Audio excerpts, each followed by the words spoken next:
A graça e a paz do Senhor, queridos, esteja com cada um de vocês. Nós estamos começando mais uma escola bíblica discipuladora da Primeira Igreja Batista em Cajubi. E nós estamos estudando as cartas de Paulo.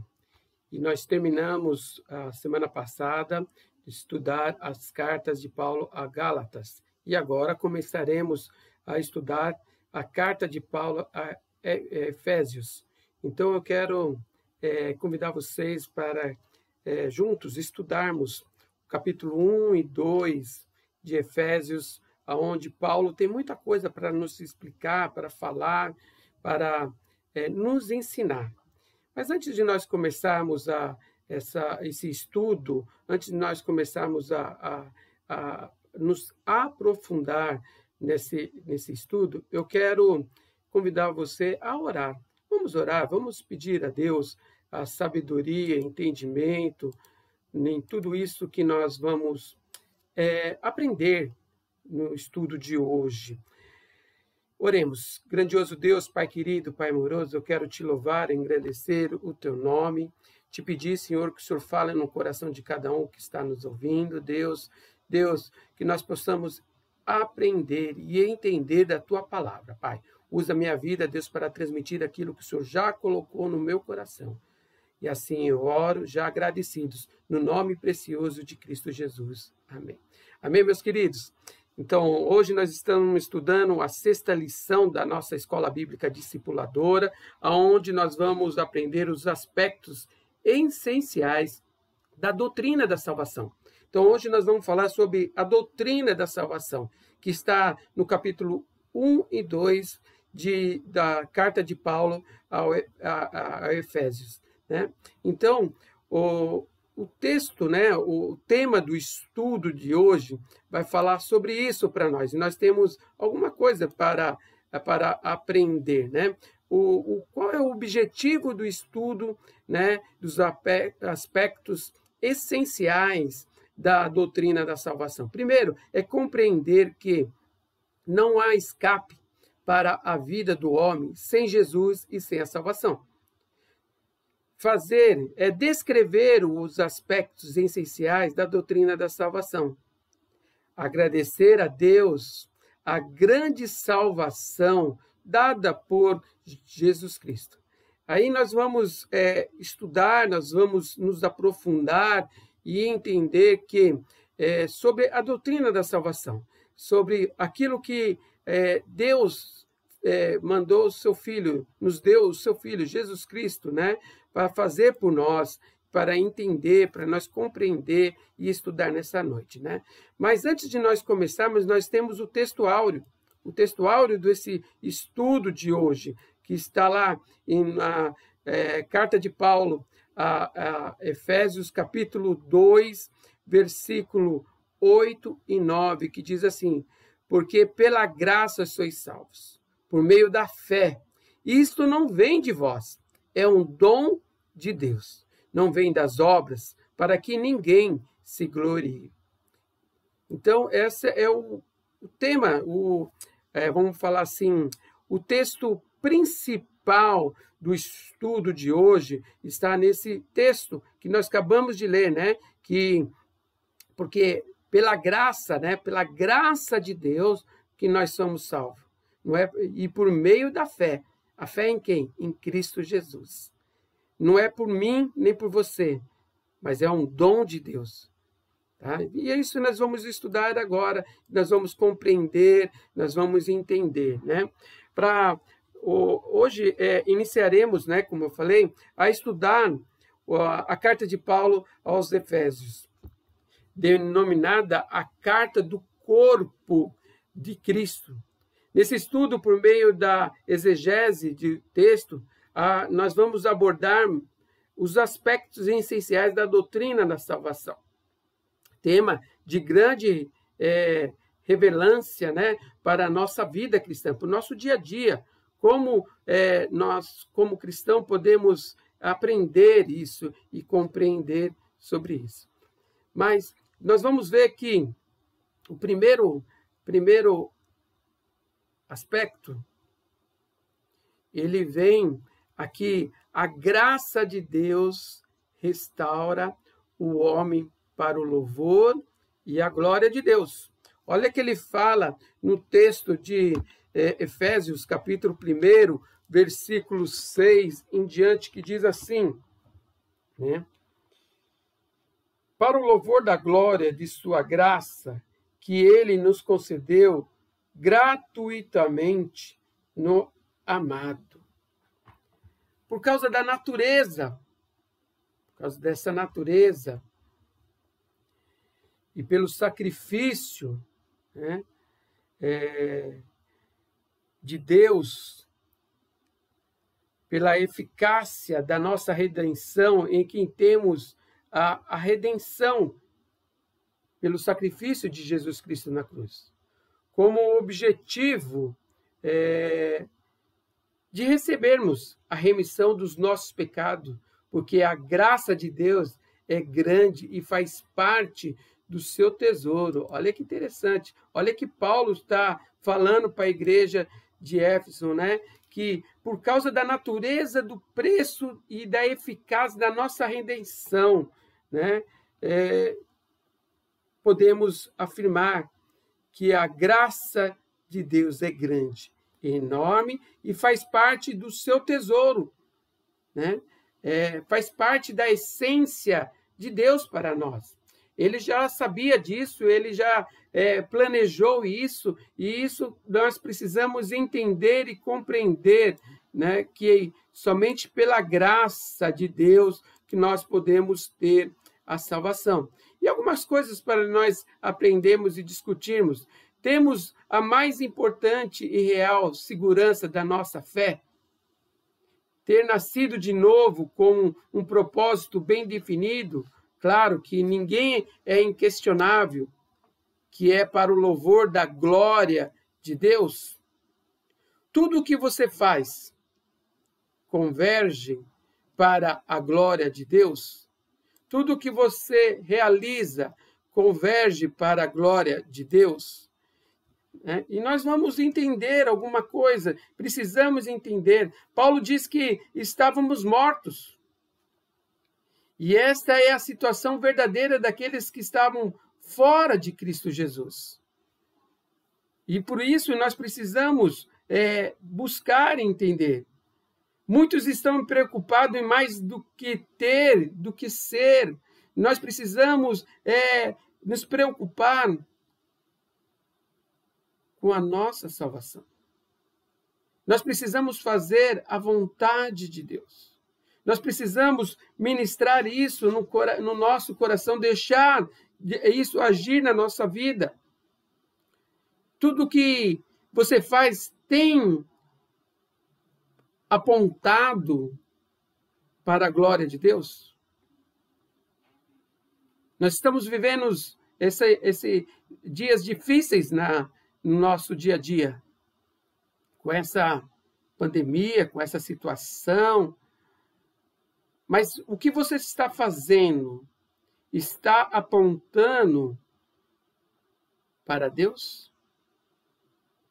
E nós precisamos entender isso, nós precisamos compreender isso, precisamos buscar isso, nós precisamos refletir nisso, né?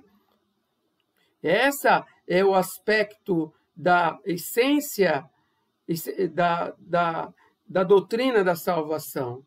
A graça de Deus restaura o homem para o louvor e a glória de Deus. Aí nós temos duas coisas, né? O ser e o ter, que tem afinilhado.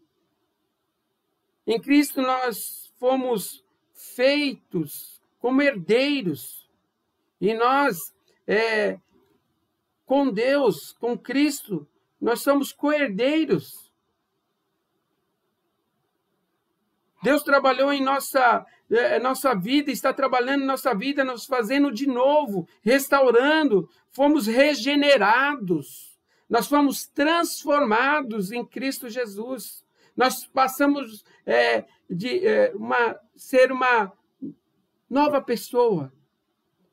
Nós somos transformados no poder que há em Cristo Jesus. E isso nos leva, e isso vem nos transformar. A transformação de uma nova pessoa. A transformação sendo filho do Deus vivo, através de Cristo Jesus.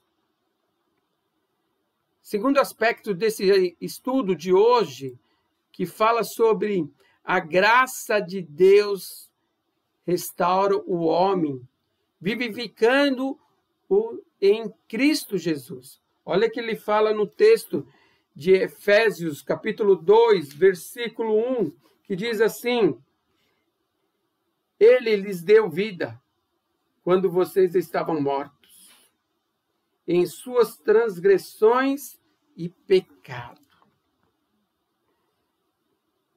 Cristo nos deu vida. Através de Cristo nós temos a vida. Nós estávamos mortos.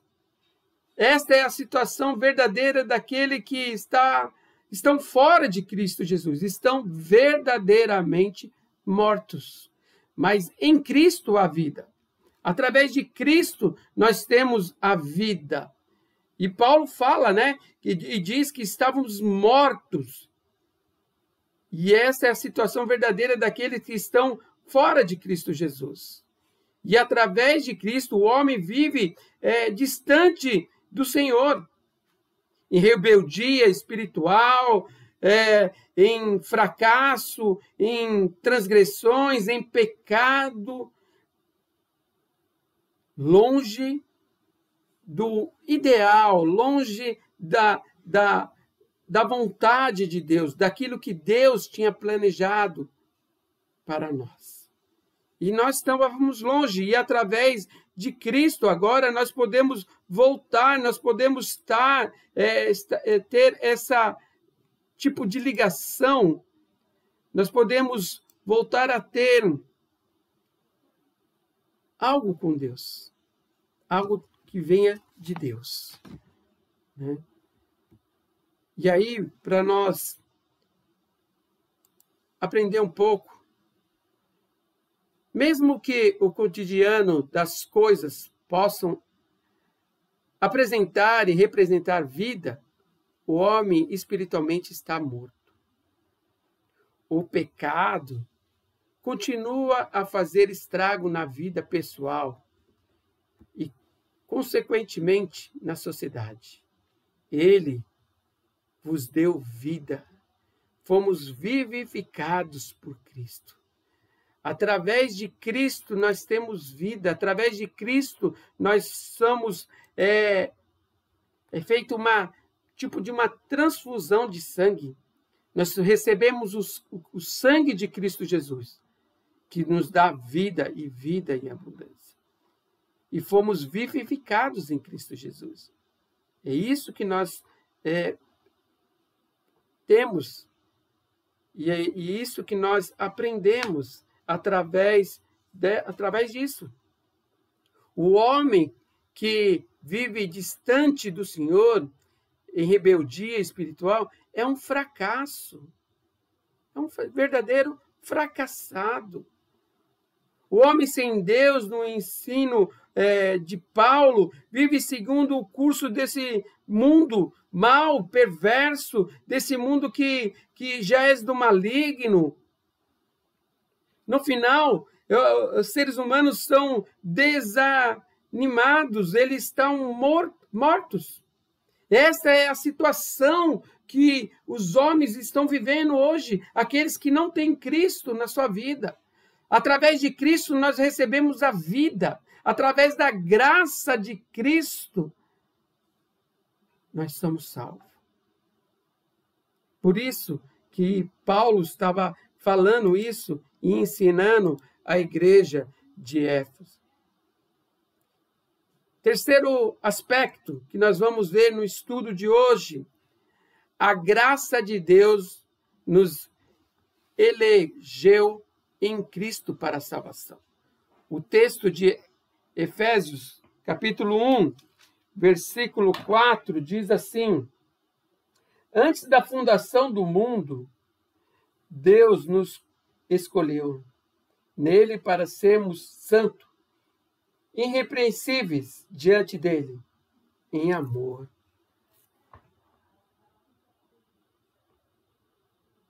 Como também ele nos elegeu. E aí, há algo muito interessante que nós precisamos aprender, né? Não existe eleição sem Jesus. Entendendo que a questão da eleição, a eleição precisa ser entendida à luz da pessoa de Jesus Cristo. Olha o que ele fala em 1 Pedro, capítulo 1, versículo 2. Eleitos segundo presença de Deus Pai, em santificação do Espírito, para a obediência e a aspersão do sangue de Jesus Cristo. Que a graça e a paz lhe seja multiplicada. É para aqueles que estão em Cristo Jesus. Através de Cristo Jesus. É isso que nós precisamos entender e compreender sobre isso, né? Sobre essa situação de eleição, né? A declaração doutrinária da Convenção Batista Brasileira diz assim: eleição é a escolha feita por Deus, em Cristo, desde a eternidade, de pessoas para a vida eterna, não por qualquer mérito, mas segundo a riqueza de sua graça. Ainda que baseada na soberania de Deus, essa eleição está em perfeita consonância com o livre-arbítrio de cada um e de todos os homens. E aí tem alguns textos, né, que a Convenção Batista Brasileira pegou para fazer dar direcionamento dessa declaração doutrinária, que dá em Deuteronômio, capítulo 30, versículo 15 e 20, né, que diz assim: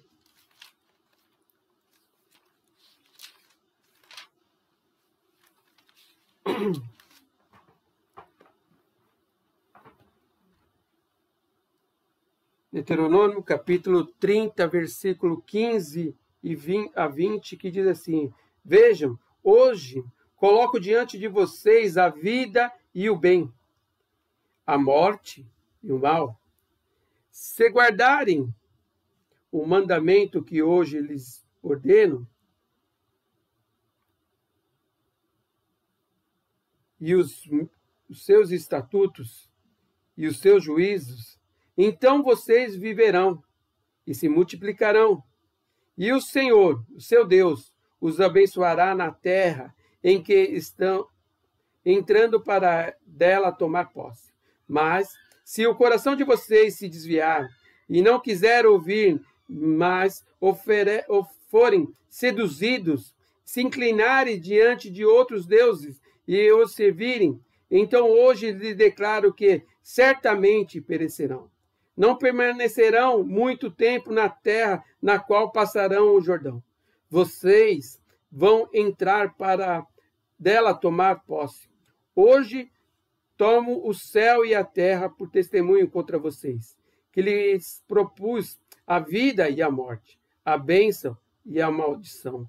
Escolham, pois, a vida, para que vivam vocês e os seus descendentes, amando o Senhor, o seu Deus, e dando ouvido à sua voz, e pegando-se a ele, pois disto depende a vida longa de vocês. Escolha a vida para que habite na terra que o Senhor, sob juramento, prometeu a dar aos seus pais de vocês, Abraão, Isaque e Jacó. Em João, capítulo 15, versículo 16, diz assim a palavra do Senhor: se o mundo, João 15, versículo 16, não foram vocês que me escolheram, pelo contrário, Eu escolhi e os designei para que vão e dê fruto, e fruto de vocês permaneça, a fim de que tudo o que pedires ao Pai, em meu nome, lhes conceda. E Romanos, capítulo 8, versículo 35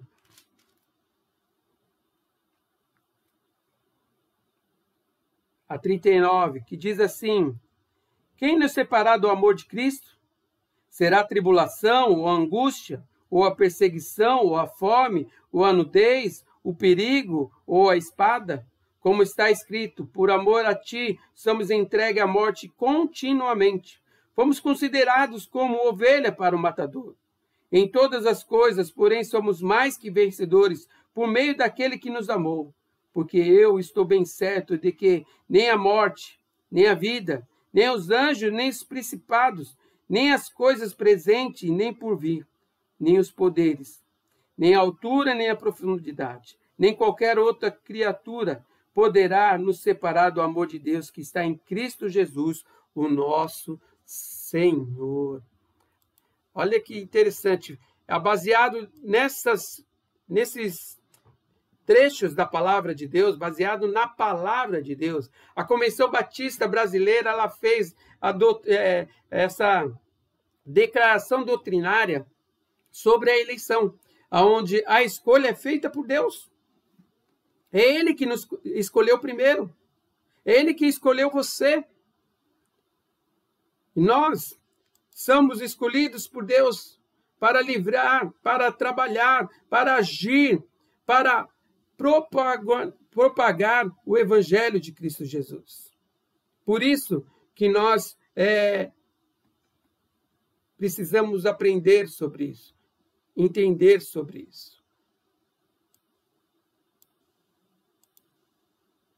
Próximo aspecto, fala sobre a graça de Deus se tornou eficaz por meio da redenção e pelo sangue de Cristo Jesus.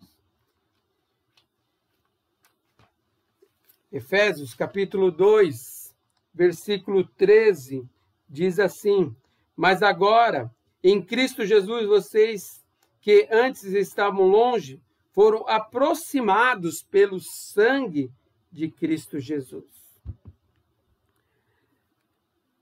A palavra mais agora é um contraste entre a vida nova e a vida velha. É um contraste. Ele nos dá uma forma de entender. Então, eu era desse jeito, e agora eu não sou mais. Eu era um miserável pecador, ainda continua, nós continuamos. Mas é assim, nós somos transformados. E quando nós temos Cristo na nossa vida, há um contraste da vida nova com a vida velha. As coisas velhas já se passaram.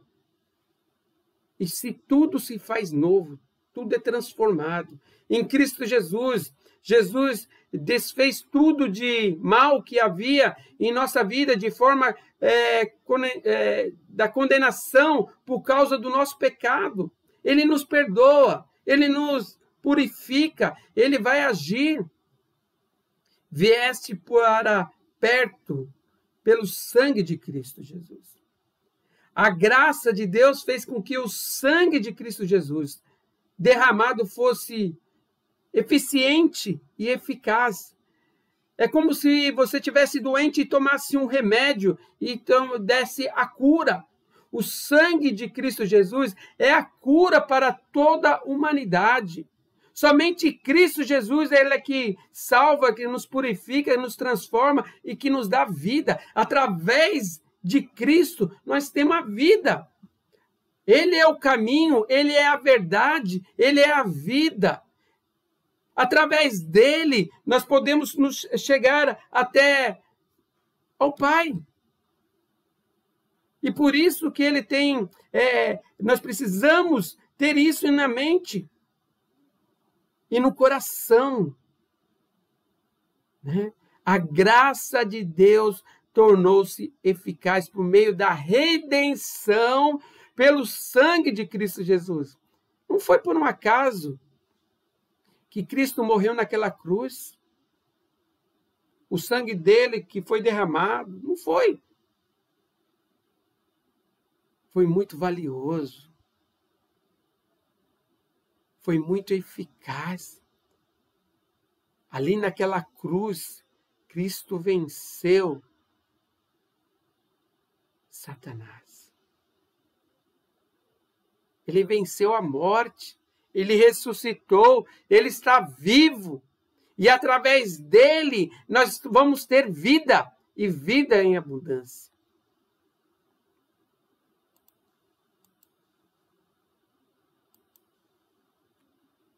Por maior que tenha sido o nosso pecado, por mais infame que tenha sido a vida humana, a graça de Deus, disponível pela fé,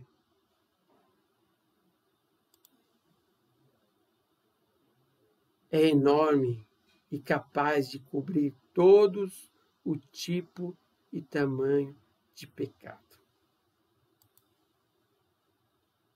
Através de Cristo, nós entendemos que não existe pecadinho ou pecadão. Todo pecado nos afasta de Cristo. Todo pecado. Mas através de você reconciliar, de você pedir perdão, através de você se humilhar e reconhecer a grandeza de Deus, Deus vai nos perdoar e nos purificar.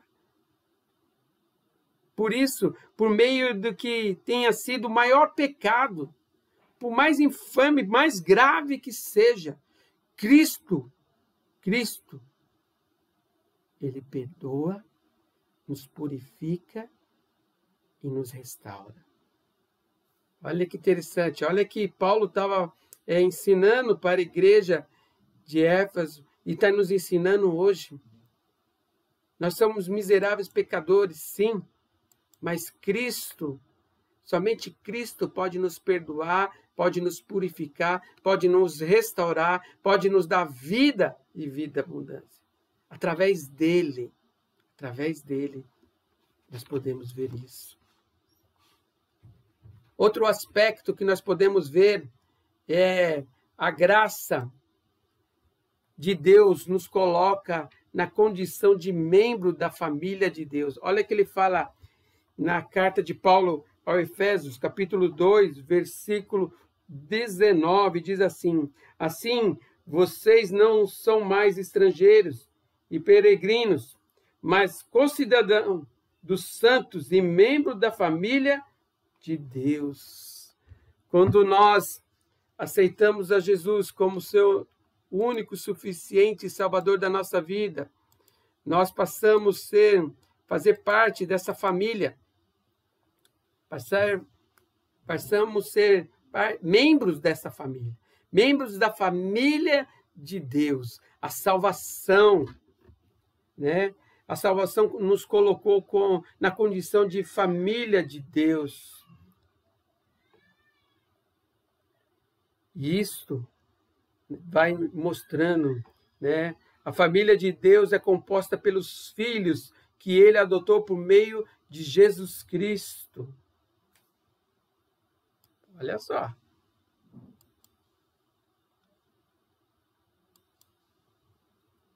Jesus é o primogênito dentro de muitos irmãos.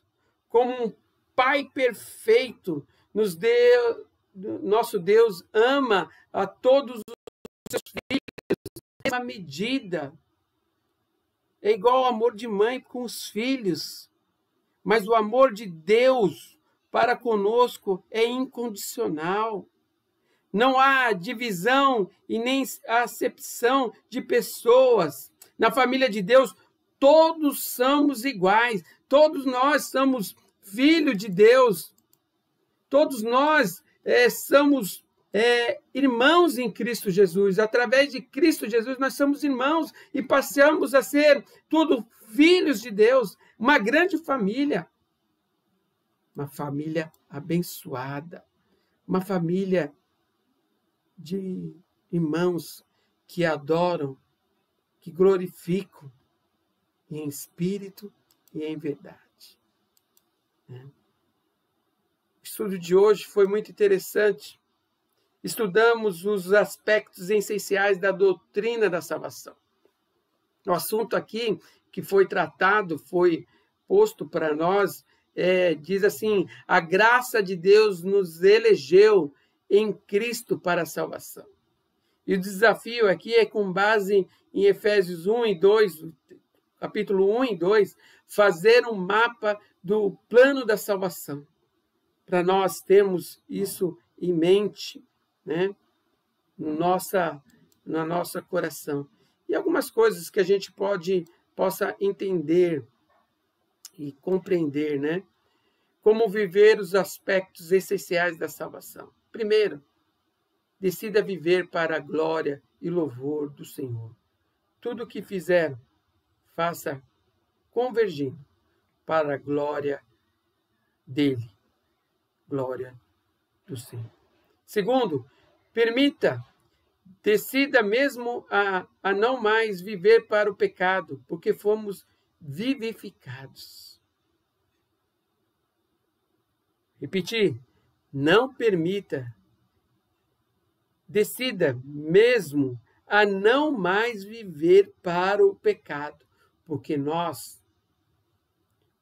eu e você fomos vivificados em Cristo Jesus.